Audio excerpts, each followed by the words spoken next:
Geography at a glance চ্যানেলে সকলকে স্বাগত জানাই। আজ আমি আলোচনা করব মৃত্তিকা সম্পর্কে। তোমরা আমার আগের ভিডিওতে মৃত্তিকার উৎপত্তি, তার সয়েল প্রোফাইলগুলো বা মৃত্তিকার ক্ষয়কার্য কীভাবে হয় এগুলো তোমরা জেনেছ।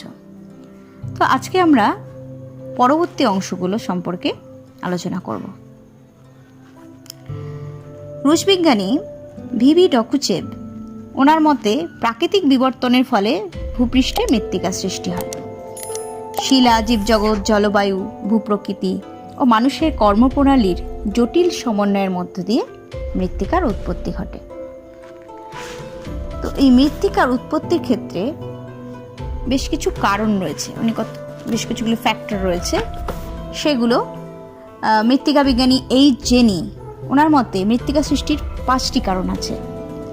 মৃত্তিকা সৃষ্টি প্রসঙ্গে জেনি যে কার্যকরণ ভিত্তিক সমীকরণটি দিয়েছেন সেটি হলো S=F(Cl)OR(Pt), যেখানে S হচ্ছে মৃত্তিকা অর্থাৎ soil, F function, Cl climate ও organism, R for relief, P for parent material অর্থাৎ আদিশিলা, আর T হলো টাইম। তো এই কারণগুলিকে আবার দুভাগে ভাগ করা যায়, সক্রিয় কারণ ও নিষ্ক্রিয় কারণ। সক্রিয় কারণ কোনগুলো? জলবায়ু, জীবজগৎ হলো মৃত্তিকা সৃষ্টির সক্রিয় কারণ। এরা মৃত্তিকা গঠনের জন্য শক্তি যোগায় ও রেগোলিতকে সক্রিয়ভাবে পরিবর্তন করে। আর নিষ্ক্রিয় কারণ কি? যেগুলো আমরা চোখে দেখা যায় না কিন্তু তার প্রভাব কিন্তু রয়েছে। ভূপ্রকৃতি, আদিশিলা, সময় হলো মৃত্তিকা সৃষ্টির নিষ্ক্রিয় কারণ। এই 3টি কারণ জলবায়ু ও জীবজগতের মতো অতটা কিন্তু সক্রিয় নয়। অর্থাৎ প্রধান যে কারণগুলো সেগুলো হচ্ছে জলবায়ু ও জীবজগৎ। আচ্ছা, সক্রিয় কারণগুলো কি সেগুলো আমরা পরপর দেখে নিই। জলবায়ুর প্রভাব। মৃত্তিকা সৃষ্টির সবচেয়ে গুরুত্বপূর্ণ কারণ হলো জলবায়ু। বৃষ্টিপাত ও তাপমাত্রা, জলবায়ুর এই দুটি উপাদান প্রত্যক্ষভাবে মৃত্তিকা সৃষ্টিতে অংশগ্রহণ করে। বৃষ্টিপাতের প্রভাব কি? বৃষ্টিপাতের পরিমাণ যেখানে বেশি, যেমন আর্দ্র জলবায়ু অঞ্চলে, সেখানে আবহবিকার প্রক্রিয়া ত্বরান্বিত হয়, ফলে শিলা দ্রুত চূর্ণ বিচূর্ণ ও বিয়োজিত হয়।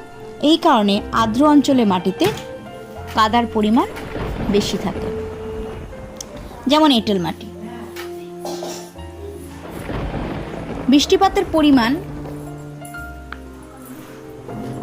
বেশি হলে মাটি আম্লিক প্রকৃতির হয়। অধিক বৃষ্টিপাতযুক্ত অঞ্চলে মাটির ওপরের স্তর থেকে ক্যালসিয়াম, ম্যাগনেসিয়াম, পটাশিয়াম, সোডিয়াম প্রভৃতি দ্রবণীয় ক্ষারকীয় পদার্থগুলি অনুশ্রবণ পদ্ধতিতে ধৌত প্রক্রিয়ার মাধ্যমে অপসারিত হয়।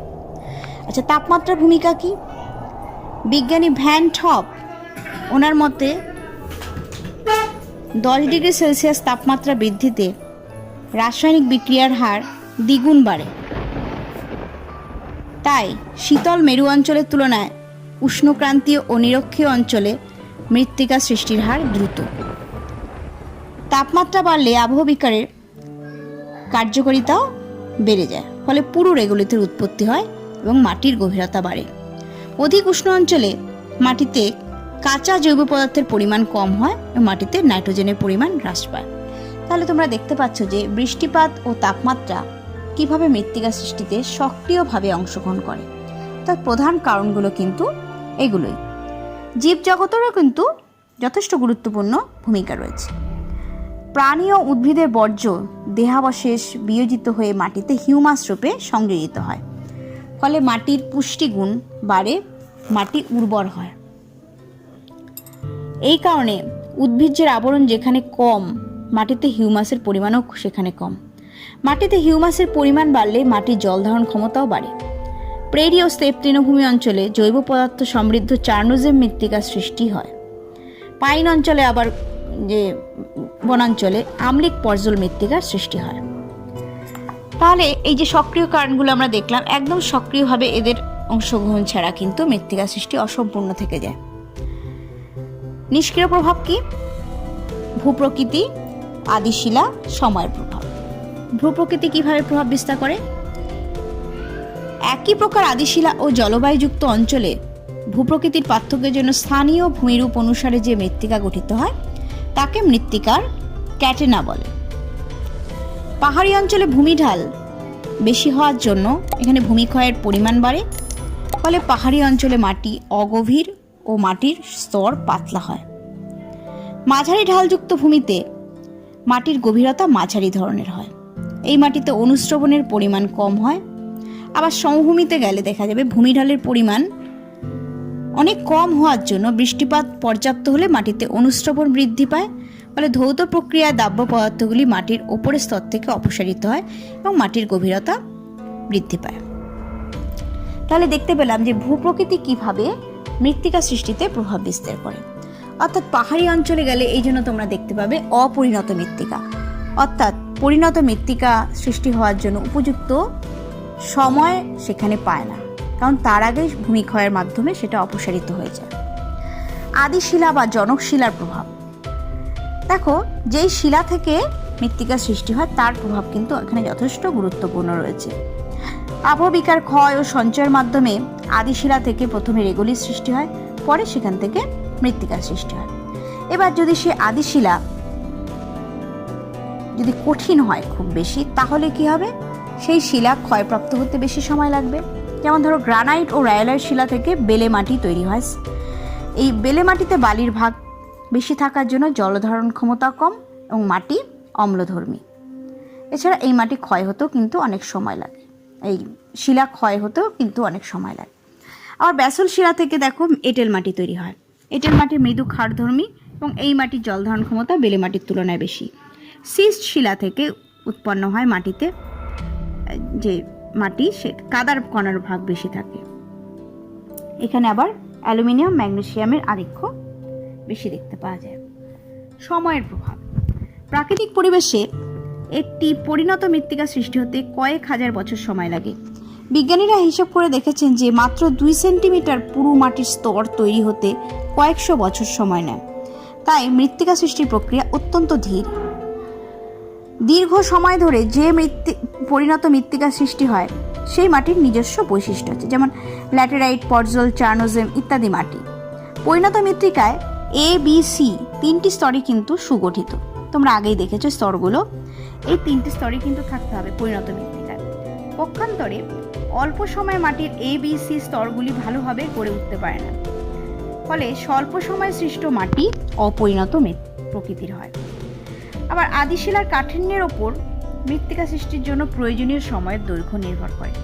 যেমন কোমল শিলা থেকে মৃত্তিকা দ্রুত গঠিত হয়, অপেক্ষাকৃত কঠিন নিজ শিলা থেকে মৃত্তিকা গঠনের হার অতি ধীর হয়। তাহলে দেখো এখানে আদিশিলার প্রভাবও কিন্তু সময়কে প্রভাবিত করছে। যদি কঠিন শিলা হয় সেই শিলা ক্ষয় হতে বেশি সময় লাগবে, তাই সেখান থেকে মৃত্তিকা সৃষ্টি হতেও সময় লাগবে। আচ্ছা, এবার আমরা দেখব মৃত্তিকা সৃষ্টির প্রক্রিয়াগুলো। আমরা কি দেখলাম, যে কারণগুলো দেখলাম, যে কী কী কারণে মৃত্তিকা সৃষ্টি হয়। এবার দেখব প্রক্রিয়াগুলো। যে প্রণালীর মধ্যে দিয়ে মাটির উৎপত্তি ও বিবর্তন ঘটে তাকে মৃত্তিকা সৃষ্টির প্রক্রিয়া বলে। এই মৃত্তিকা সৃষ্টির প্রক্রিয়াকে আবার 2টি ভাগে ভাগ করা যায়, মৌলিক প্রক্রিয়া ও বিশেষ বা সুনির্দিষ্ট প্রক্রিয়া। মৌলিক প্রক্রিয়া কি, পৃথিবীর যে কোনো স্থানে যে কোনো পরিবেশে মৃত্তিকা সৃষ্টির যে প্রক্রিয়াগুলি সক্রিয় থাকে তাকে মৌলিক প্রক্রিয়া বলে। মৌলিক প্রক্রিয়া 5 প্রকার: আবহবিকার, হিউমিফিকেশন, খনিজীকরণ, ইলুভিয়েশন। এই প্রক্রিয়াগুলি আমি আমার আগের ভিডিওতে আলোচনা করে দিয়েছি, তোমরা সেটা ওই অংশ থেকে দেখে নেবে।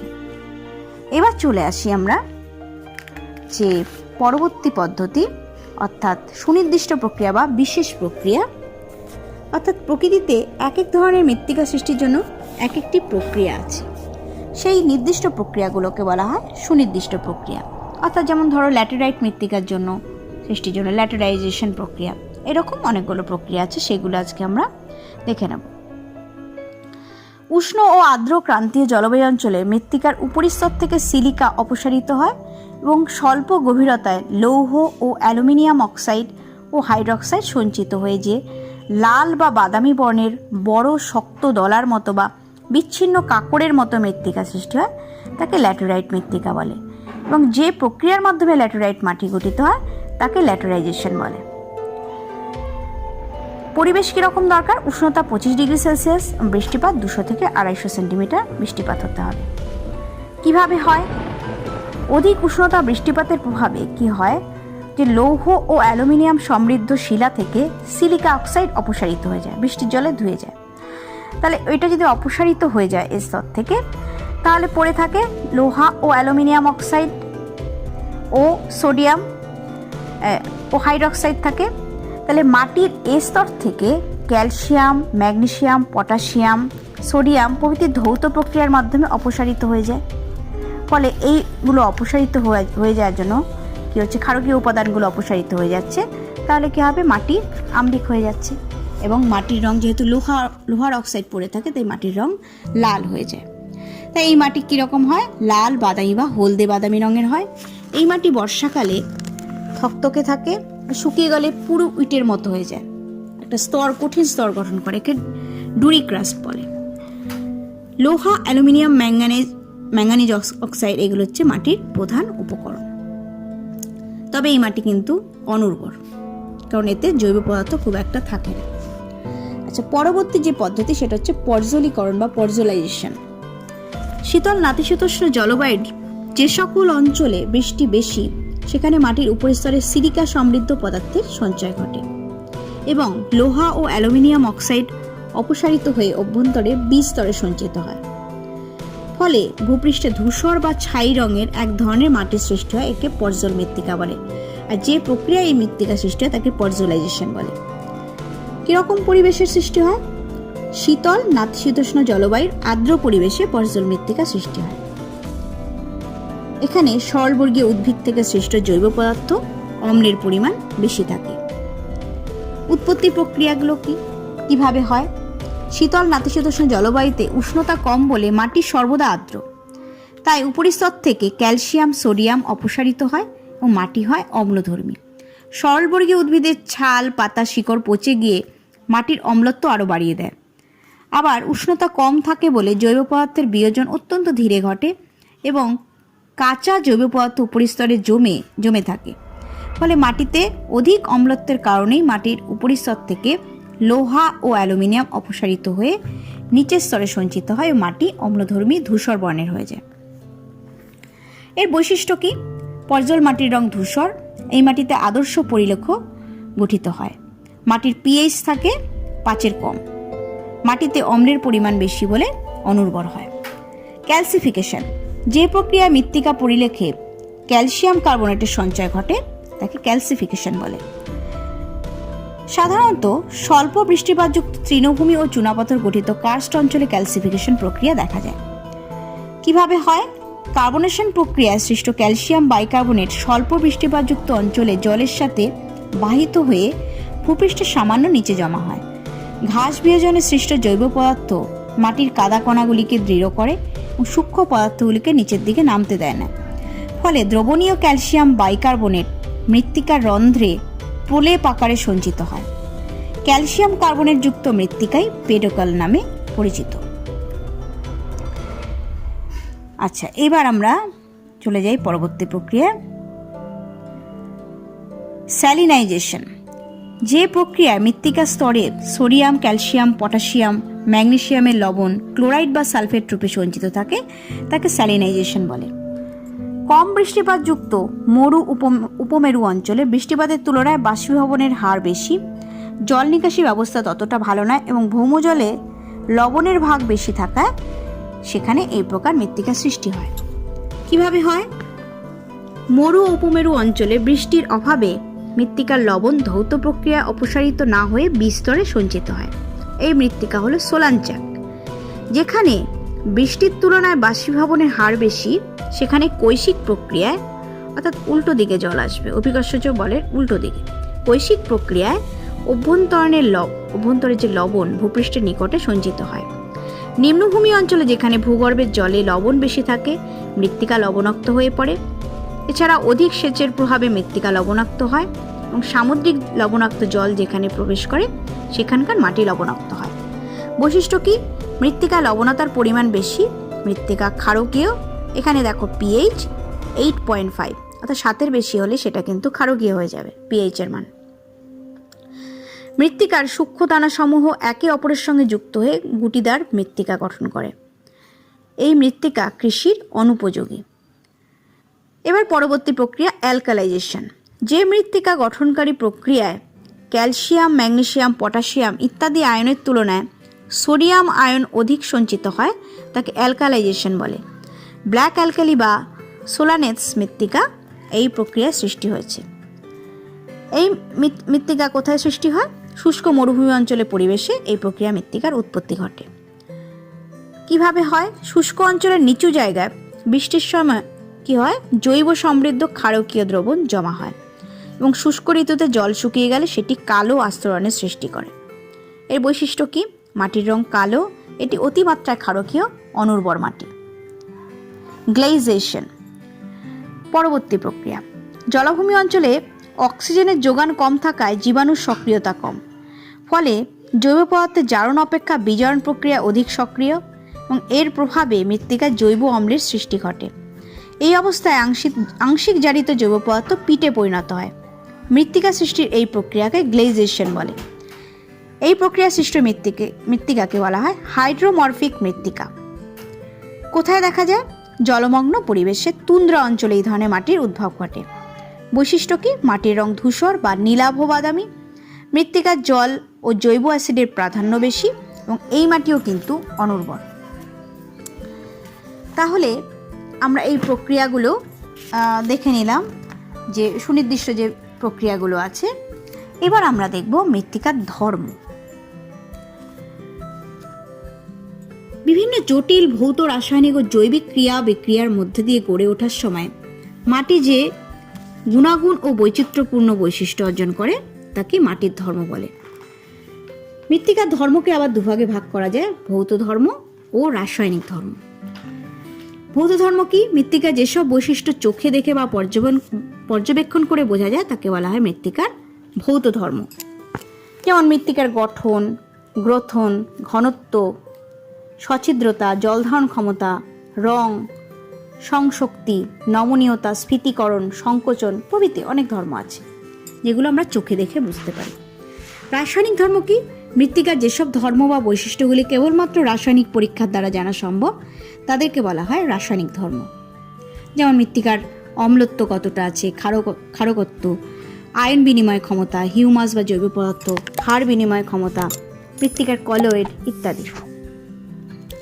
তো প্রথম যে ধর্ম, ভৌত ধর্ম নিয়ে আমরা আলোচনা করব। প্রথমে এটা হচ্ছে মৃত্তিকার গ্রথন বা সয়েল স্ট্রাকচার। গ্রথন মৃত্তিকার একটি ভৌত ধর্ম। মৃত্তিকার মধ্যে বিভিন্ন আয়তনের কণা যেমন পলি, কাদা, বালির আপেক্ষিক আনুপাতিক পরিমাণকে মৃত্তিকার গঠন বা বুনন বলে বা টেক্সচার।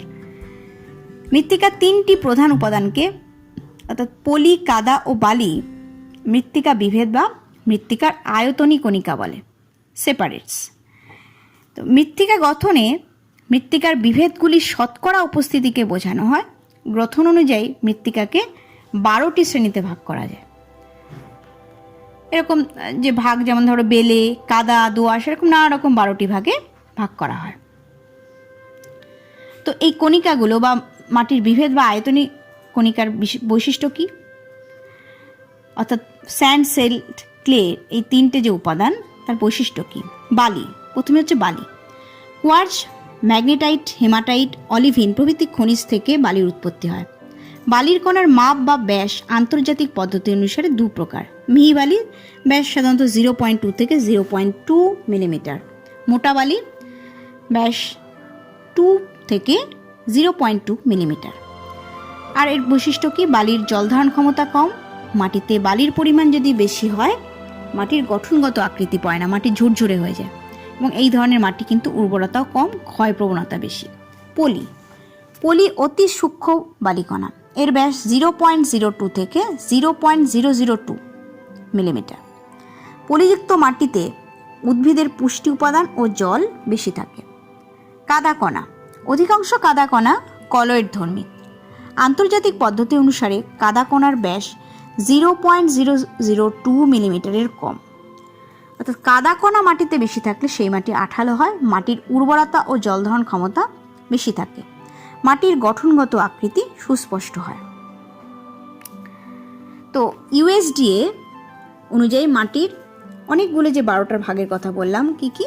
বেলে মাটি, বেলে দোআঁশ মাটি, দোআঁশ বেলে মাটি, দোআঁশ মাটি, পলি দোআঁশ মাটি, পলি মাটি, কাদা দোআঁশ মাটি, বেলে কাদা দোআঁশ মাটি, পলি কাদা দোআঁশ মাটি, বেলে কাদা মাটি, পলি কাদা মাটি, কাদা মাটি, এই যে 12টা ভাগ।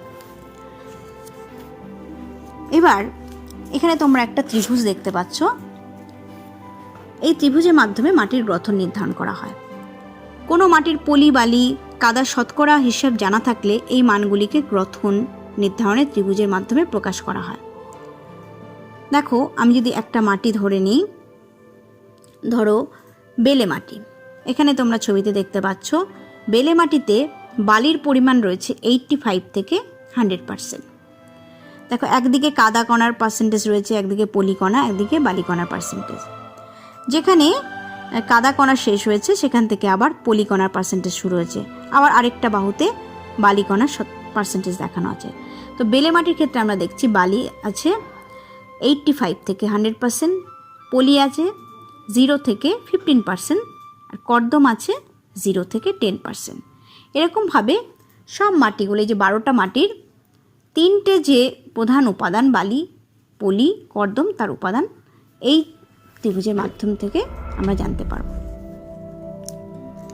তো মৃত্তিকার উদ্ভিদের ওপর গ্রথনের কি প্রভাব? মাটিতে পলি ও কাদা কণার পরিমাণ বেশি হলে মাটির প্রবশ্যতা হ্রাস পায় এবং এই মাটিতে গাছের শিকড় ভালো জন্মাতে পারে না। মাটিতে আবার বালি ও পলির ভাগ বেশি হলে মাটির সছিদ্রতা বাড়ে, ফলে উদ্ভিদের শিকড় অনায়াসে ছড়িয়ে পড়ে। হালকা গ্রথনের মাটিতে বায়ু চলাচলের সুবিধা হয়, ফলে মাটির মধ্যে থাকা কার্বন ডাইঅক্সাইড সহজেই বেরিয়ে আসে এবং বায়ুমণ্ডলে অক্সিজেনের প্রবেশ করতে পারে। আবার মৃত্তিকার কণাগুলি যদি ছোট হয়, যেমন কাদা কণা যদি থাকে, তাহলে মাটিতে জল ঢুকতে অসুবিধা হয়, ফলে উদ্ভিদ প্রয়োজনীয় জল থেকে বঞ্চিত হয়। আবার ছোট দানার ভারী গ্রথনের মাটিতে বর্ষার পরেও আর্দ্রতা বজায় থাকে, ফলে উদ্ভিদ বেঁচে থাকে। আবার যে মাটিতে কাদা কণার পরিমাণ বেশি সেই মাটি বেশি উর্বর, বালি কণার পুষ্টি ধরে রাখার কিন্তু ক্ষমতা নেই। পরবর্তী যে ভৌত ধর্ম সেটা হচ্ছে মৃত্তিকার গঠন। গঠন মাটির একটি ভৌত ধর্ম, অর্থাৎ মাটির মধ্যে যে বিভিন্ন কণা নির্দিষ্ট রীতিতে বিন্যস্ত এবং একে অপরের সঙ্গে সংযুক্ত হয়ে ছোট ছোট গুটি বা পেডের সৃষ্টি করে, এই গুটিগুলি সম্মিলিতভাবে যে জ্যামিতিক আকার ধারণ করে তাকে মাটির গঠন বলে। মাটির গঠন আবার 8 রকমের: প্লেট বা পাতের ন্যায়, প্রিজমের ন্যায়, স্তম্ভের ন্যায় গঠন, ব্লক বা চায়ের ন্যায় গঠন, উপকৌণিক গঠন, উপগোলাকার গঠন, দানাবদ্ধ বা দানাদার গঠন, চূর্ণাকার গঠন। প্লেট বা পাতের ন্যায় গঠন কি? মাটির কণাগুলি একত্রিত হয়ে প্লেট বা থালার মতো গঠন তৈরি করলে তাকে পাতের ন্যায় গঠন বলে। এখানে তোমরা ছবিতে দেখতে পাচ্ছ। এক্ষেত্রে উল্লম্ব অক্ষের চেয়ে অনুভূমিক অক্ষের দৈর্ঘ্য কিন্তু বেশি হয়। পাতগুলি অত্যন্ত পাতলা হলে এইরূপ মৃত্তিকা গঠনকে ল্যামিনার বলে। প্রিজমের ন্যায় গঠন বহুতল বা পার্শ্ব তল বিশিষ্ট লম্বা ঘনকাকৃতি গঠনকে প্রিজমের ন্যায় গঠন বলে। এক্ষেত্রে অনুভূমিক অক্ষের চেয়ে উল্লম্ব অক্ষটির দৈর্ঘ্য বেশি হয়। স্তম্ভের ন্যায় গঠন বা কলামনার স্ট্রাকচার। প্রিজম আকৃতির গঠনের শীর্ষদেশ সমতল না হয় যদি গোলাকার বা পার্শ্বদেশ যদি কিনারাবিহীন হয়, এইরূপ গঠনকে স্তম্ভ আকৃতি গঠন বলে। ব্লক বা চায়ের ন্যায় গঠন দৈর্ঘ্য প্রস্থ উচ্চতা সমভাবে বৃদ্ধি পেয়ে প্রায় সমান আকার বিশিষ্ট 6 তল যুক্ত ঘনকের ন্যায় মাটির গঠনকে বলা হয় ব্লক বা চায়ের ন্যায় গঠন। একে পিণ্ডাকার গঠনও বলে। উপকৌণিক গঠন এই ধরনের মাটির গঠনে ঘনকগুলির প্রান্তভাগ তীক্ষ্ণ হয় না। উপগোলাকার গঠন এই শ্রেণীর মাটির গঠনে মৃত্তিকার গুটিগুলি প্রায় গোলাকার আকার ধারণ করে। দানাবদ্ধ বা দানাদার গঠন গ্র্যানিউলার মৃত্তিকার গঠন যদি ছোট ছোট দানার মতো হয় তবে এই গঠনকে দানাদার গঠন বলে। চূর্ণাকার গঠন একে চূর্ণপুঞ্জ বা অত্যন্ত সূক্ষ্ম দানাদার গঠনও বলে।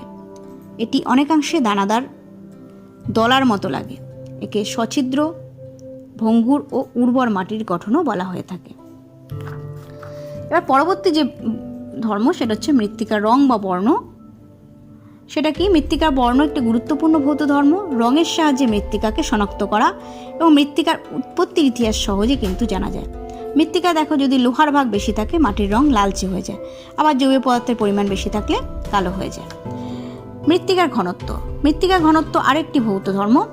1 একক আয়তন বিশিষ্ট মাটির মধ্যে যে পরিমাণ কঠিন পদার্থ থাকে তার ভর হলো মাটির প্রকৃত ঘনত্ব, ট্রু ডেনসিটি বা রিয়েল ডেনসিটি। কিন্তু ওই একই আয়তনযুক্ত মাটিতে যে পরিমাণ অতি সূক্ষ্ম ছিদ্রস্থান আছে সেটি গ্রাহ্য করে ভর পরিমাপ করা হলে তাকে মাটির আপাত ঘনত্ব বলে বা অ্যাপারেন্ট ডেনসিটি বলে। এই ঘনত্বকে আয়তনী ঘনত্ব বলা হয়। মাটির সছিদ্রতা। সছিদ্রতা একটি ভৌত ধর্ম। মৃত্তিকার কণাগুলির মধ্যে যে ফাঁক থাকে তাকে শূন্যস্থান বা অনুছিদ্র বলে। মৃত্তিকা এই শূন্যস্থানগুলির শতকরা পরিমাণকে সছিদ্রতা বা পোরোসিটি বলে। এর একটি সূত্র আছে, সছিদ্রতা সমান 100 মাইনাস মাটির আয়তনী ঘনত্ব, অর্থাৎ যে আপাত ঘনত্ব যেটা রয়েছে সেটা, ডিভাইডেড বাই মাটির পদার্থ কণার ঘনত্ব, অর্থাৎ ট্রু ডেনসিটি ইন্টু 100। মৃত্তিকার রন্ধ্র পরিসর। মৃত্তিকা কণাগুলির মধ্যে যে ফাঁক থাকে তাকে মৃত্তিকার রন্ধ্র পরিসর বা শূন্যস্থান বা অনুছিদ্র বলে। এই শূন্যস্থানগুলি জল ও বায়ু দিয়ে পূর্ণ থাকে। মাটির রন্ধ্রগুলি দু প্রকার, বৃহৎ রন্ধ্র বা অকৈশিক রন্ধ্র এবং ক্ষুদ্র রন্ধ্র বা কৈশিক রন্ধ্র। বেলে মাটিতে বৃহৎ রন্ধ্রের সংখ্যা কিন্তু বেশি থাকে। মৃত্তিকার প্রবেশ্যতা। মৃত্তিকার প্রবেশ্যতা বলতে মৃত্তিকার স্তরে জল প্রবেশ করার ক্ষমতাকে বোঝায়। এটি একটি ভৌত ধর্ম। মৃত্তিকার প্রবেশ্যতা রন্ধ্র পরিসরের বা অনুছিদ্রের আয়তনের উপর সরাসরি নির্ভর করে। বৃহৎ রন্ধ্রযুক্ত মৃত্তিকা যেমন বেলে মাটিতে জল ধারণ ক্ষমতা কম, কিন্তু জল সহজে প্রবেশ করতে পারে। আবার ক্ষুদ্র রন্ধ্রযুক্ত মৃত্তিকা যেমন কাদা মাটিতে জল ধারণ ক্ষমতা বেশি, কিন্তু তার মধ্যে দিয়ে জল অত্যন্ত ধীরে ধীরে প্রবেশ করে, অর্থাৎ প্রবেশ্যতা কম। মৃত্তিকার পিএইচ। মাটির পিএইচ একটি গুরুত্বপূর্ণ রাসায়নিক ধর্ম। পিএইচ বলতে মৃত্তিকার বিক্রিয়া ও তার বিভিন্ন মাত্রাকে বোঝায়। মাটির অম্লত্ব বা ক্ষারকত্ব নির্ভর করে মৃত্তিকা দ্রবণে হাইড্রোজেন আয়ন এবং হাইড্রক্সিল আয়নের পরিমাণের ওপর, যা মৃত্তিকার পিএইচের মানের সাহায্যে জানা যায়। পিএইচের মান 0 থেকে 14 পর্যন্ত বিস্তৃত। পিএইচের মান 7-এর কম হলে মাটিতে হাইড্রোজেন আয়নের পরিমাণ বেড়ে যায় এবং মাটি অম্লধর্মী হয়। আবার পিএইচের মান 7-এর বেশি হলে মৃত্তিকা দ্রবণে হাইড্রক্সিল আয়নের পরিমাণ বেড়ে যায় এবং ক্ষারকীয় মৃত্তিকা সৃষ্টি হয়। মৃত্তিকার ক্যাটায়ন বিনিময় ক্ষমতা। একটি ক্যাটায়নের সাহায্যে অন্য একটি ক্যাটায়নকে অপসারিত করাকে বলা হয় ক্যাটায়ন বিনিময়। বস্তুত মাটির জৈব ও অজৈব সূক্ষ্ম কণাগুলি ঋণাত্মক চার্জ বিশিষ্ট। এই কারণে এদের পৃষ্ঠদেশে ধনাত্মক ক্যাটায়নগুলি আকর্ষিত অবস্থায় রয়েছে। এই ক্যাটায়নগুলিকে অপসারণের জন্য মাটিতে অন্য একটি ক্যাটায়ন প্রয়োগ করা প্রয়োজন হয়। এখানে উল্লেখ্য যে ক্যাটায়নগুলি উদ্ভিদকে খাদ্যমৌলের যোগান দেয়। তাহলে আজ এই অধ্যায়টি থেকে তোমরা কি জানতে পারলে? মৃত্তিকা সৃষ্টির কারণগুলি, অর্থাৎ সক্রিয় ও নিষ্ক্রিয় কারণ, যেগুলো বৃষ্টিপাত, তাপমাত্রা, জীবজগতের প্রভাব, এগুলো তোমরা জানতে পারলে। এবং এছাড়াও মৃত্তিকা সৃষ্টির বিভিন্ন প্রক্রিয়াগুলো, অর্থাৎ মৌলিক প্রক্রিয়া ও সুনির্দিষ্ট প্রক্রিয়া। তো মৌলিক প্রক্রিয়া আমি আগে আলোচনা করে দিয়েছি, আজকে আলোচনা করেছি সুনির্দিষ্ট প্রক্রিয়া সম্পর্কে। এছাড়া তোমরা কি জানলে? মৃত্তিকার বিভিন্ন ধর্মগুলো, ভৌত ধর্ম ও রাসায়নিক ধর্ম, অর্থাৎ গ্রথন, গঠন, এগুলো সম্পর্কে জানতে পারলে। তাহলে এই অধ্যায়টি পড়লে তোমরা নিশ্চয়ই সব বুঝতে পারবে। তো আজ এই তোমাদের জন্য রয়েছে এই অধ্যায় থেকে কিছু প্রশ্ন, সেগুলো বাড়িতে বই পড়ে এবং এই ভিডিওটি দেখে অবশ্যই চেষ্টা করলে তোমরা পারবে। তো সেই প্রশ্নগুলো হলো: মৃত্তিকার উদ্ভবে নির্দিষ্ট প্রক্রিয়াগুলির ভূমিকা বিশ্লেষণ করো। মৃত্তিকা সৃষ্টির ক্ষেত্রে জলবায়ুর ও জীবজগতের ভূমিকা কী? মৃত্তিকা সৃষ্টির কারণগুলি ব্যাখ্যা করো। মৃত্তিকার উদ্ভবে আদিশিলা যে গুরুত্বপূর্ণ ভূমিকা রয়েছে তা ব্যাখ্যা করো। মাটির গ্রথনের বৈশিষ্ট্য ও উদ্ভিদের ওপর গ্রথনের প্রভাব আলোচনা করো। মাটির গ্রথনের বৈশিষ্ট্যগুলি আলোচনা করো। তাহলে আজ এই পর্যন্তই থাক। তোমরা প্রত্যেকেই এই ভিডিওটি খুব মন দিয়ে শোনো। সকলেই খুব ভালো থেকো, সুস্থ থেকো। ধন্যবাদ।